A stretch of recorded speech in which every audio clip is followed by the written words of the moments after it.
तो स्वागत है बच्चों आप सभी का आपके अपने YouTube चैनल गीता ज्ञान में। तो जैसा कि आप सभी देख रहे हैं थंबनेल में, आज आप सभी को क्या पढ़ाने वाले हैं, हिंदी का काव्य खंड का पहला कविता। अगर आप इस वीडियो को शुरू से अंत तक वॉच कर लेते हैं ना, तो आपको कोई भी डाउट नहीं रहेगा इस चैप्टर से संबंधित।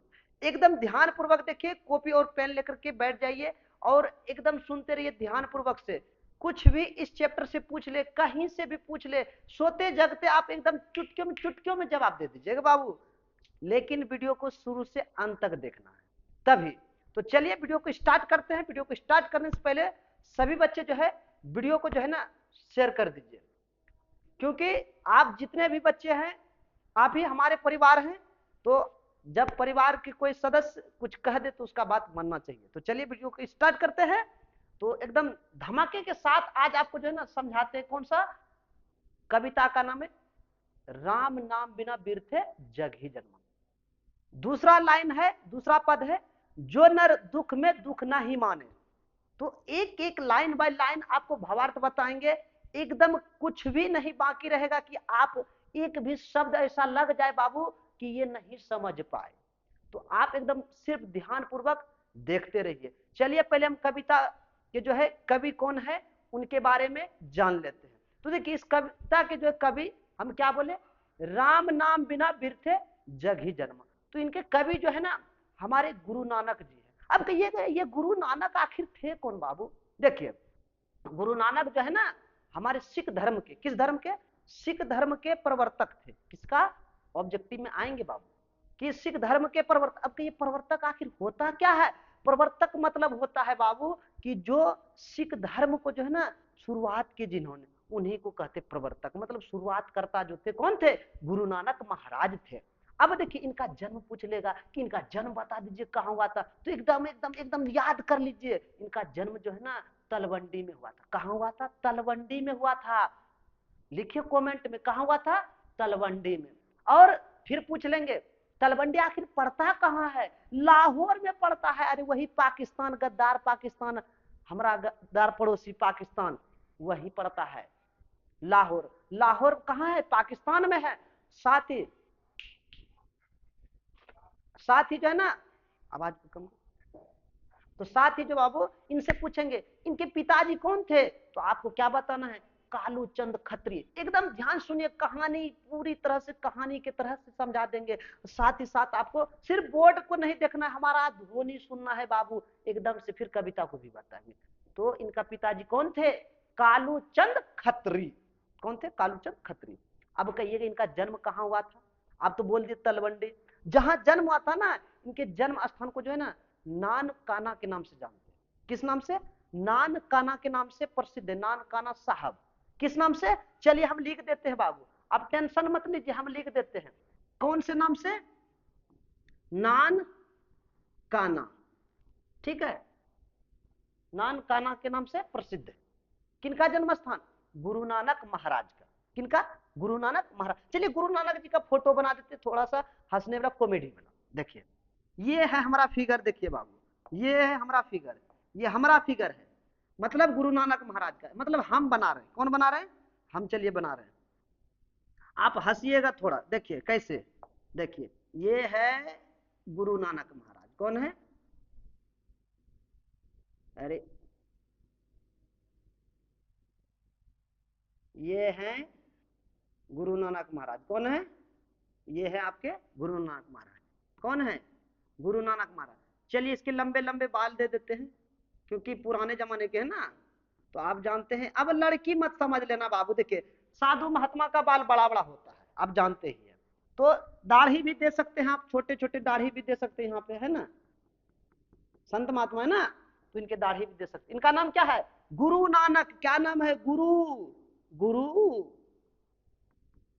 नानक, ठीक है। इनका नाम क्या है, गुरु नानक। तो इनका ही जन्म कहाँ हुआ है, जहां जन्म हुआ है ना तलवंडी। कहाँ हुआ है, तलवंडी। लिखिए कमेंट में, तलवंडी में हुआ है। और उसको क्या कहते हैं, नान, नान काना के नाम से प्रसिद्ध है। साहब भी लिख दीजिए, साहब इस नाम से प्रसिद्ध है ये स्थान। उसके बाद इनके पिताजी का नाम क्या बताए, कालू चंद खत्री। क्या बताए, इनके पिता कालूचंद खत्री। माता का नाम क्या है, फिर ऑब्जेक्टिव में आते हैं कि माता कौन थे, किनके, ये महाराज के, इनके महाराज, ये महाराज कहिए इनको, क्योंकि ये जो है ना एक भगवान के रूप में पूजे जाते हैं, पाकिस्तान में भी और भारत में भी। तो ये जो है ना, इनके माता जी का नाम था तृप्ता देवी। क्या नाम है, तृप्ता। क्या नाम है, तृप्ता। याद रखते रहिए, कौन है, माता, माता जी है, कौन है, माता जी। चलिए थोड़ा सा इसको इधर कर लेते हैं, आप टेंशन मत लीजिए, इसको थोड़ा हटा देते हैं।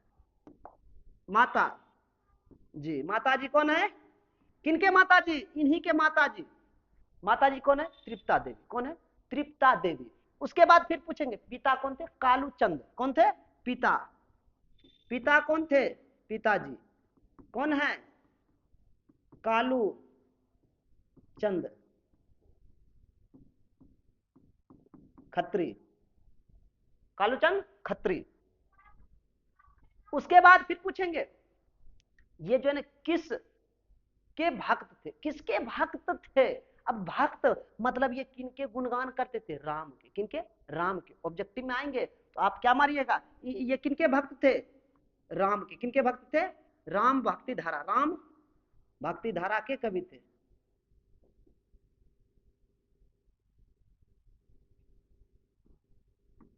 धारा के कवि थे, ठीक है।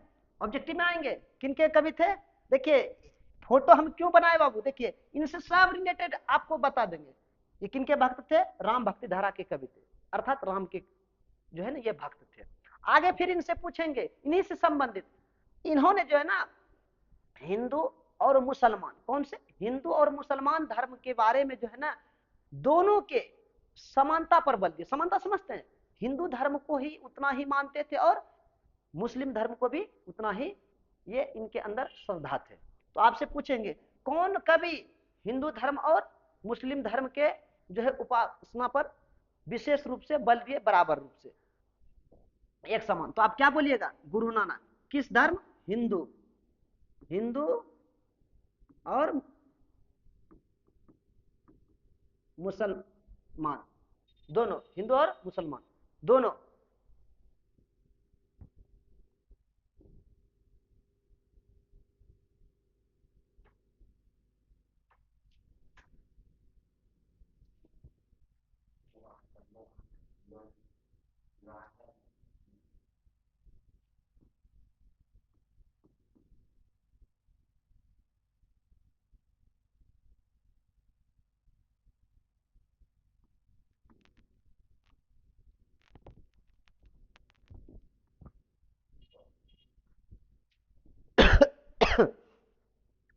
देखिए तो इस तरह से हिंदू और मुसलमान दोनों पर जो है ना विशेष रूप से क्या दिए, बल दिए।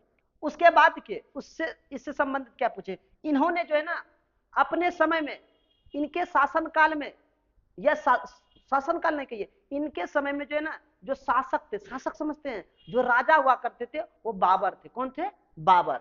मुगल बादशाह बाबर थे। कौन थे, मुगल बादशाह बाबर। चलिए यहां से लिख देते, मुगल बादशाह,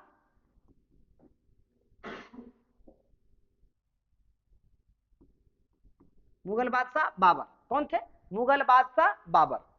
ये जो थे ना इसके समय में जो है ना, जिस समय ये कवि थे उस समय जो राजा हुआ करते थे भारत के इस क्षेत्र के जो है ना राजा जो हुआ करते थे बाबर थे, मुगल थे। कौन थे, मुगल बादशाह सम्राट बोलिए, राजा बोलिए, जो भी बोलिए, राजा बोल दीजिए, क्या, राजा, ये थे। कौन थे, बाबर। और इससे जो है ना गुरु नानक जी ने जो है भेंट भी किए थे, मुलाकात भी किए थे। तो ऑब्जेक्टिव पूछेंगे कि गुरु नानक जी जो है किस मुगल शासक से भेंट किए थे, तो ऑब्जेक्टिव में क्या मारिएगा, बाबर से। किससे, बाबर से। एकदम ध्यान से याद रखिए। दूसरी बात देखिए क्या पूछेंगे, चलिए अब इधर भर गया, इधर हम लिखते हैं, नहीं तो थोड़ा सा ऊपर कर देते। चलिए देखिए आगे देखिए, अब फिर क्या पूछेंगे, गुरु नानक जी जो है कौन, गुरु नानक जी कौन, गुरु नानक महाराज जो है ना इनसे संबंधित। अब देखिए क्या पूछे जाते हैं, जो जो पूछे जाते हैं एकदम आपको याद रखना है, एकदम डायग्राम के मदद से आप एकदम सेट कर लीजिए दिमाग में, ताकि कोई भी प्रश्न कहीं से पूछ दे कविता परिचय से, मतलब कवि परिचय से, किसे, कवि परिचय से, तो आप एकदम जवाब फटाक से दे दीजिए। अब देखिए ये जो है ना ये गुरु नानक जो है निर्गुण भक्ति धारा की कवि। किस भक्ति धारा के? निर्गुण भक्ति। अब ये निर्गुण आखिर होता क्या है? देखिए भक्ति धारा दो प्रकार की होती है, एक सगुण होता है, दूसरा निर्गुण होता है। अब कहिएगा सगुण आखिर होता क्या है और निर्गुण क्या होता है?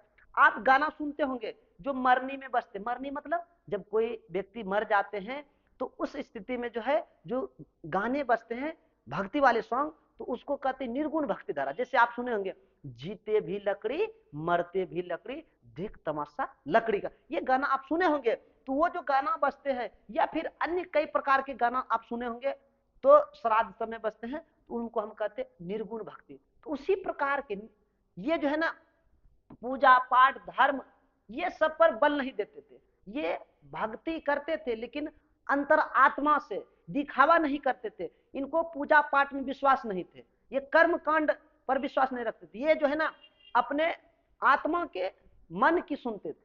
तो आपसे पूछेंगे ये किस भक्ति धारा के कवि थे? निर्गुण। किस भक्ति धारा के? गुरु नानक किस भक्ति धारा के कवि थे? निर्गुण।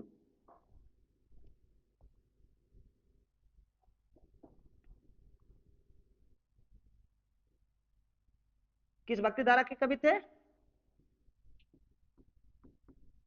निर्गुण। ठीक है, निर्गुण भक्ति धारा। अब देखिए निर्गुण भक्ति धारा लिखिए, निर्गुण भक्ति धारा। उसके बाद जो है और क्या पूछे जाएंगे कि ये जो है ना देखिए इन्हीं से संबंधित इन्होंने जो है ना कई सारे कविताओं को लिखे हैं, जिसमें जो है ना इन्होंने कई सारे भाषाओं का भी प्रयोग किए हैं। जैसे में ये बोलते थे पंजाबी, हिंदी, खड़ी बोली, साथ ही साथ ब्रज भाषा। तो ये सारे भाषा बोलते थे। कौन कौन से भाषा? कौन कौन से भाषा बोलते थे? भाषा में लिख लीजिए, हिंदी, हिंदी, पंजाबी, खड़ी बोली, उसके बाद ब्रज भाषा, ये सारे भाषा बोलते थे। ध्यान दीजिए कौन कौन से भाषा बोलते थे? अरे बोलते नहीं थे, किस किस भाषा में जो है इन्होंने कविताएं लिखते थे? हिंदी, पंजाबी, खड़ी बोली, ब्रज भाषा। इन सारे भाषाओं को जो है ना मिश्रित करके जो है ना ये कविताओं को क्या करते? लिखते थे। फिर से सुनिए हम क्या बोले। गुरु नानक महाराज जो है ना हिंदी, पंजाबी, खड़ी बोली, ब्रज भाषा, इन सभी भाषाओं को मिश्रित करके, मिक्स करके उसके बाद कविताओं का निर्माण करते थे। तो पढ़ने में काफी सुंदर लगते थे। अभी आप जब पढ़िएगा तो आपको पता चल जाएगा कि मतलब कितने सुंदर शब्दों में ये लिखते थे, कितने आकर्षक शब्द में लिखते थे, मन को मोह लेने वाले शब्द में लिखते थे। तो चलिए आगे और थोड़ा जान लेते हैं। गुरु नानक महाराज जो है ना, कौन? गुरु नानक महाराज। अगर हम पूछे गुरु नानक महाराज के बारे में, इन्होंने कई सारे पुस्तकों का भी रचना की है, लिखे हैं। तो जैसे में कौन कौन सा पूछ देंगे? जपू जी। कौन सा? जपू जी, आशा दीवार। क्या बोलिएगा? जपू जी, आशा दीवार, सोहिला, रहीरास, ये सारे इनके प्रमुख पुस्तक हैं। कौन कौन से बोले? जपू जी, आशा दीवार, सोहिला, रहीरास। तो सबका नाम लिख दे। चलिए नाम लिख देते हैं, थोड़ा इसको ऊपर कर देते हैं। क्या कर देते हैं? और ऊपर कर देते हैं। चलिए लीजिए,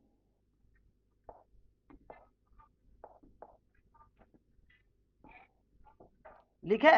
देखिए इसका पुस्तक का नाम लिखते हैं जपू जी। दूसरा आशा दीवार, आशा दीवार। तीसरा सोहिला। कौन सा? तीसरा रही रास, रही रहीरास, रहीरास। ध्यान दीजिए कौन कौन से इनके प्रमुख जो है कविता, कौन कौन से? जपू जी, आशा दीवार, सोहिला, रहीरास। ये चार आपको एकदम कंठस्थ कर लेना है। ऑब्जेक्टिव में आएंगे जपू जी किनका रचना है, तो क्या बोलना है? गुरु नानक महाराज का। किनका? गुरु नानक महाराज का। आगे देखिए और इनसे संबंधित बातें सुनिए, ध्यान दीजिएगा।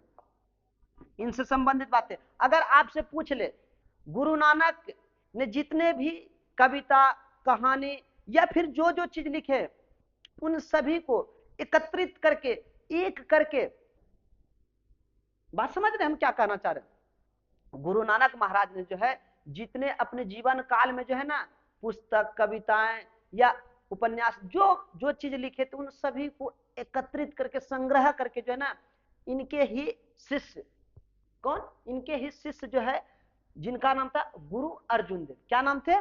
गुरु अर्जुन देव थे नाम। क्या नाम था? जल्दी से बोलिए। गुरु अर्जुन देव। क्या नाम था? गुरु अर्जुन देव। चलिए लिखते हैं, गुरु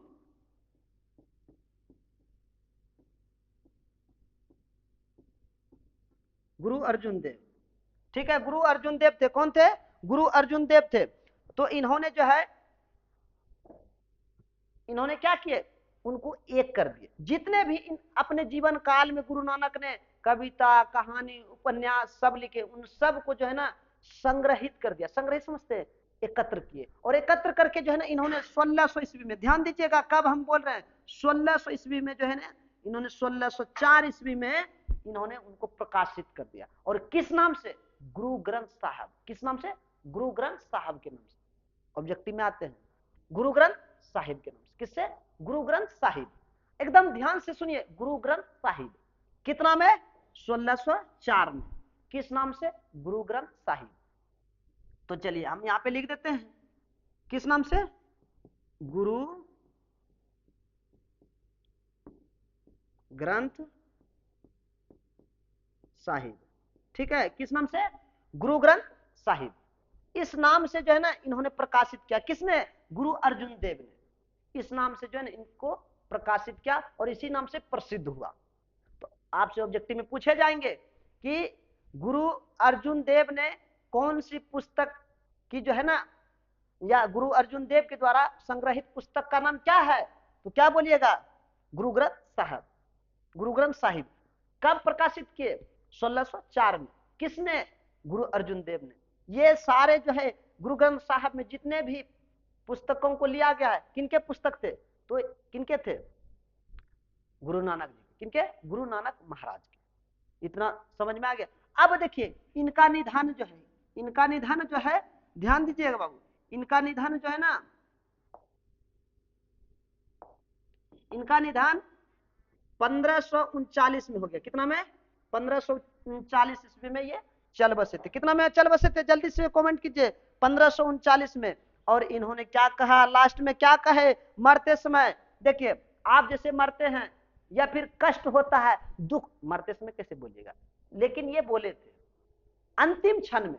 लेकिन आप लोग मरते मरते जो ना नहीं बोल पाते, गले अटका हुआ रहता। लेकिन इनके अंदर जो है एक भाव था, भक्ति भावना था अंदर में, जो कि इन्होंने बोले। क्या बोले? वाह गुरु, वाह, वाह गुरु। क्या बोले?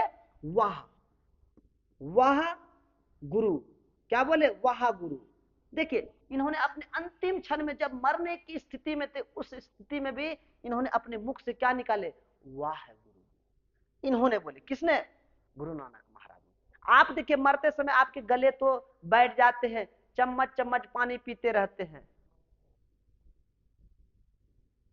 आप जानते हैं ना, आपके दादाजी या फिर बूढ़े कोई मरते हैं तो उस स्थिति में आपको नहीं कह रहे बाबू, आप टेंशन मत लीजिए, आपको नहीं कह रहे हैं, आप मत समझिए कि हमको ही कह रहे हैं। अरे आप थोड़ी अभी अभी बहुत दिन जीना है आपको, तभी तो हमारा वीडियो देख पाइएगा ना।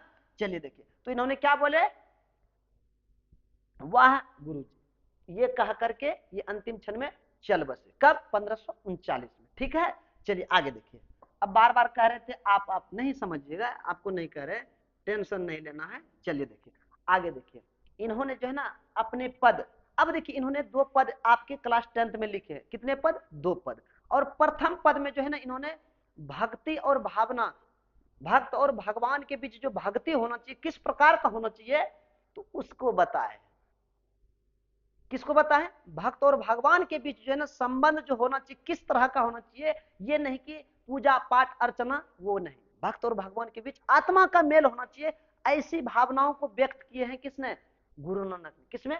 प्रथम पद में। और द्वितीय पद में इन्होंने क्या बताया है कि अपने अपने अंदर जो सुख दुख है, उन हर स्थिति में, चाहे दुख रहे या सुख रहे, हर स्थिति में एक समान रहना चाहिए। तो ऑब्जेक्टिव में पूछे जाते हैं कि द्वितीय पद में गुरु नानक ने क्या व्यक्त किए हैं, सुख दुख में, किसमें, सुख दुख में, सुख दुख में एक समान, कैसा कैसा रहना चाहिए, एक समान, ठीक है, सुख दुख में कैसा होना चाहिए, एक समान। बात समझ में आ गया। तो इस तरह से आपसे पूछे जाते हैं, ठीक है। तो इतने अगर बातों को आप याद रखते हैं, हम फिर से देखिए बताते हैं इनका जन्म कब हुआ था। देखिए जन्म जन्म बता देते हैं, जन्म कब हुआ था, 1469 में। कब हुआ था, 1469 में। कब हुआ था जन्म, जन्म हुआ था 1469 में। कहाँ हुआ था, तलवंडी में। तलवंडी कहाँ है, लाहौर में। लाहौर कहाँ है, पाकिस्तान में। तो ये सारे बात को आपको याद रखना है। अगर इन सारे बातों को आप याद कर लिए तो चलिए हम अब कविता की ओर चलते हैं।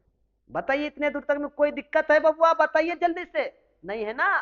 तो चलिए हम अगले पेज पर चलते हैं और आप लोग ध्यानपूर्वक सुनते रहिए कविताओं को, ठीक है। तो चलिए देखिए स्टार्ट करते हैं, अब कविता को स्टार्ट करते हैं। किसको, कविता को।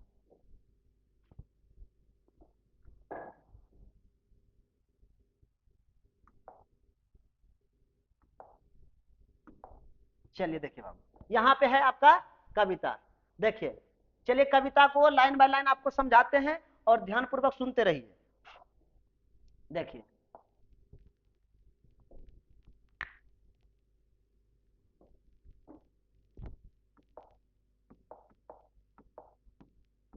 देखिए पहली लाइन यहाँ पे लिखा गया है, हम पहले ही बताए, आज जो आपको कविता पढ़ना है, राम नाम बिना बिरथे जग जन्म। इसका अर्थ क्या हुआ, तो इसका अर्थ होता है राम के नाम के बिना जो है ना इस संसार में जन्म ही लेना क्या है, व्यर्थ। क्या है, जन्म लेना व्यर्थ है। तो इसका यही अर्थ होता है कि राम नाम बिनु बिरथे जगी जन्मा। अगर आप इस संसार में रहना चाहते हैं तो आप अगर राम का नाम का मुख से उच्चार नहीं करते हैं तो आपका यह जन्म व्यर्थ है। चलिए अब यहां से हम पंक्ति पर आते हैं। पहला पंक्ति जो है क्या कहते हैं, राम नाम बिनु बिरथे जगी जन्मा। वही लाइन सम दिया हुआ है, तो यहाँ वही अर्थ होगा, राम के नाम के बिना जो है ना इस संसार में जन्म लेना ही क्या है, व्यर्थ। क्या है, जन्म लेना ही व्यर्थ। तो चलिए एक लाइन का हिंदी समझे, पूरा लाइन क्या होगा, अगर आप इस संसार में जन्म लिए हैं तो अगर राम का नाम उच्चारित नहीं करते हैं तो आपका जन्म लेना व्यर्थ होगा। क्या होगा, व्यर्थ, मतलब बेकार होगा जिसको कहते हैं। आगे दूसरा लाइन क्या कहते हैं, बिखू खावे बिखू बोले बिनु नावे निफलू माटी भरमना। क्या कहते सुनिएगा, कहते हैं बिखू खावे, आप जो खाइएगा वह भी विष। क्या, विष। आप जो बोलिएगा, देखिए बोलिएगा वह भी क्या हो जाएगा, विष। कब होगा, बिनु मतलब बिना नाम के, बिना नाम के अगर आप किसी वर्ड का उच्चारण करते, किसी शब्द का उच्चारण करते हैं और उस शब्द के उच्चारण करने से पहले अगर राम का नाम नहीं लेते हैं तो आपके वाणी भी विष के समान हो जाए। किसके समान, विष के समान। और आप जो खाइएगा, खाना खाने से पहले अगर राम प्रभु का नाम नहीं लेते हैं तो आपकी वाणी भी और भोजन भी विष हो जाएगा। क्या हो जाएगा, भोजन भी क्या हो जाएगा, विष हो जाएगा। आगे देखिए क्या कहते हैं, बिना नाम के, बिना नाम के जो है ना, बिना नाम के निफलु माटी भरमना। कहते बिना नाम के आपकी मति जो है भ्रष्ट हो जाएगी। क्या हो जाएगा, भ्रष्ट, भ्रमना, आपके भ्रष्ट हो जाएगा। मति, मति मतलब बुद्धि जो है भ्रष्ट हो जाएगा। आगे देखिए क्या कहते हैं, आगे कहते हैं पुस्तक पाठ व्याकरण बखाने संध्या कर्म निकाल करे। क्या कहते, पुस्तक पढ़ लीजिए, मोटी मोटी ग्रंथ पढ़ लीजिए, भागवत गीता महाभारत पढ़ लीजिए, पूरा कुरान पढ़ लीजिए, बाइबल पढ़ लीजिए, लेकिन आपको कोई ज्ञान नहीं होने वाले हैं। क्यों नहीं होने वाले हैं, यहाँ पे कहता है पुस्तक पाठ व्याकरण बखाने, कई पाणिनि के व्याकरण भी पढ़ लीजिए, या फिर कहते हैं संध्या, शाम हुआ आरती दिखाना शुरू कर दिए, या फिर यहां कह रहा है शाम के वक्त संध्या का भी कर्म कर लिए, लेकिन सब व्यर्थ। क्यों व्यर्थ है, अगर आप किसका नाम नहीं लेते हैं, राम, किसका नाम नहीं लेते, राम का नाम। देखिए यहां कह रहा है कि पुस्तक पढ़ लीजिए मोटी मोटी, व्याकरण बखाने, पाणिनि जी का व्याकरण का बखान कर दीजिए, या शाम का बेला हुआ, संध्या समय हुआ, आप सब चीज छोड़ छाड़ करके संध्या के लिए पूजा आरती करने चल गए, सब व्यर्थ, सब व्यर्थ है। क्यों व्यर्थ है? देखिए यहाँ कहते हैं, बिनु गुरु मुक्ति कहाँ प्राणी, राम नाम बिनु अरुझ ही मरे। कहते हैं कि बिना गुरु का, बिना गुरु के जो है ना प्राणी को मुक्ति नहीं मिलते हैं। कहते हैं राम नाम के बिनु अरुझ ही मरे। इस संसार में जो है ना, अगर आप राम का नाम नहीं उच्चारित करते हैं तो आप इस संसार में उलझ करके ही मर जाइएगा। आगे कहते हैं, दंड कमंडल शिखा सूत धोती तीरथ गवनु अति भ्रम ना करे। देखिए क्या कहते हैं, ध्यान सुनिएगा। आगे क्या कहते हैं, देखिए कहते हैं, दंड कमंडल शिखा सूत धोती तीरथ गवनु अति भ्रम ना करे।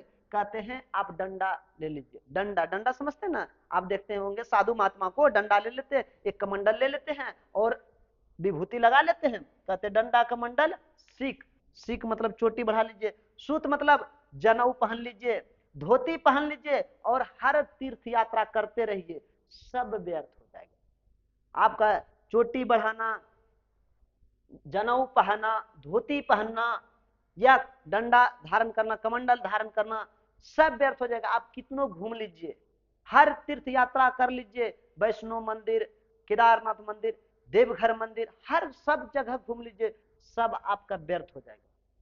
क्या हो जाएगा? व्यर्थ, बेकार होगा। बिनु किसका? राम के नाम के। कहते राम नाम बिनु शांति ना आवे, जपी हरि हरि नाम सु पारी परे। क्या कहते हैं, क्या कहते हैं, ध्यान सुनिए। कहते हैं राम नाम के बिना शांति भी मनुष्य को नहीं मिलता। आप खूब पैसे कमा लीजिए, धन कमा लीजिए, सब चीज हो जाएगा, लेकिन आपको शांति नहीं मिलेंगे जब तक आप किसका नाम का उच्चारण नहीं करिएगा?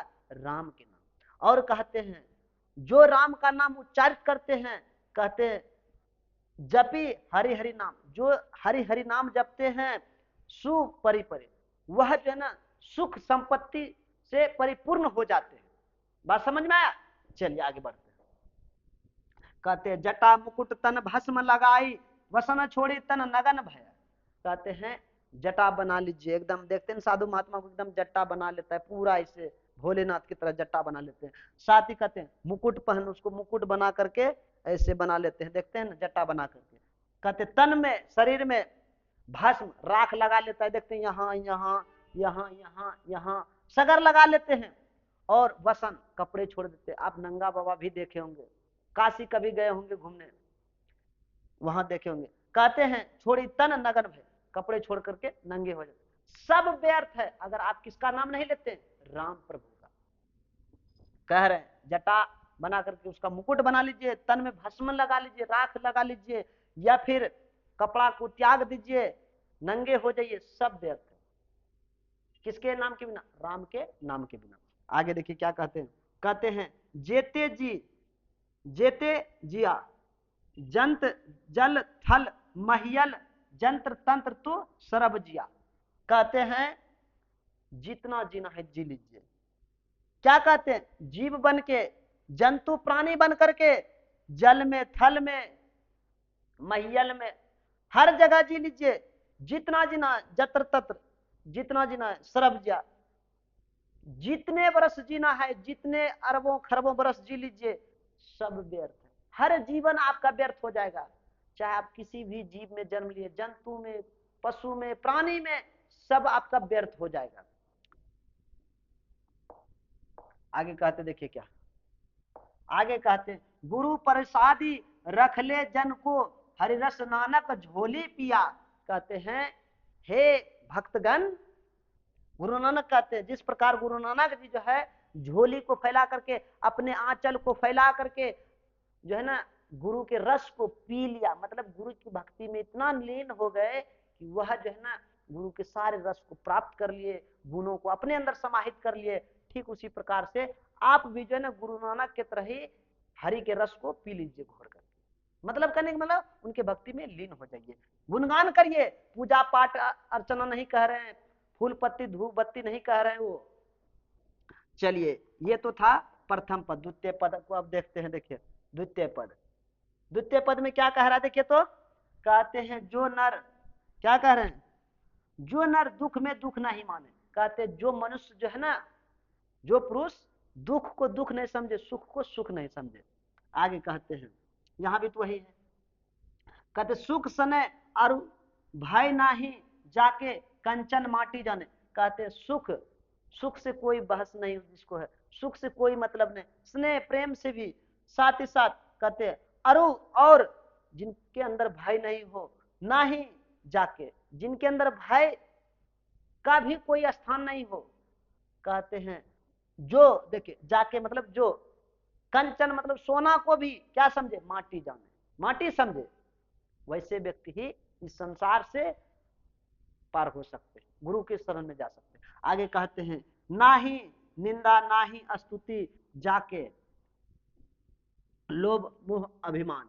कहते हैं जो लोग, जो मानव या जो पुरुष, जो नर जो है, नहीं किसी की निंदा से कोई मतलब रखते हैं, न ही स्तुति मतलब बड़ाई, न ही और लोभ करते हैं जाके, मतलब जो लोभ मोह अभिमान, जो लोभ नहीं करते हैं, जो अभिमान नहीं करते हैं, जो मोह नहीं करते हैं, वैसे ही पुरुष इस प्रेम रूपी भवसागर से पार हो सकते हैं। आगे कहते हैं हर्ष शोकते रहे न्यारो। हर्ष मतलब खुशी में, खुशी भी है तो ज्यादा खुश नहीं होना, दुख या शोक मतलब कोई मर जाए, कुछ हो जाए, उसमें भी एक समान रहना है। न्यारो मतलब होता है एक समान रहना। कहते हैं ना ही मान ना ही अपमान, न ही मान अपमान, न ही उनको ये चिंता रहती है कि हमारा कोई मान किया, नहीं उनको चिंता रहती है कि हमारा कोई अपमान किए। वैसे ही पुरुष जो है इस भवसागर से मुक्त होकर के गुरु के शरण में जा सकते हैं। आगे देखिए क्या कहते हैं, आशा मानसा सकल त्यागी के जगते रहे निराशा। कहते हैं नहीं किसी से आशा ज्यादा करना चाहिए कि हर काम जो है पिताजी ही कर देंगे, माँ तो कर ही रहे, हमको क्या जरूरी करना, तो नहीं आशा करना चाहिए। सकल मतलब घर को त्याग देने से जो है ना, आप इस संसार से नहीं पार हो सकते। आगे कहते हैं जगते रहे निराशा। अगर आप चाहते जग से एकदम अलग हट के रहना, तो आप इस भक्ति में खोजे, गुरु नानक जिस तरह से हुए। आगे कहते हैं देखिए क्या,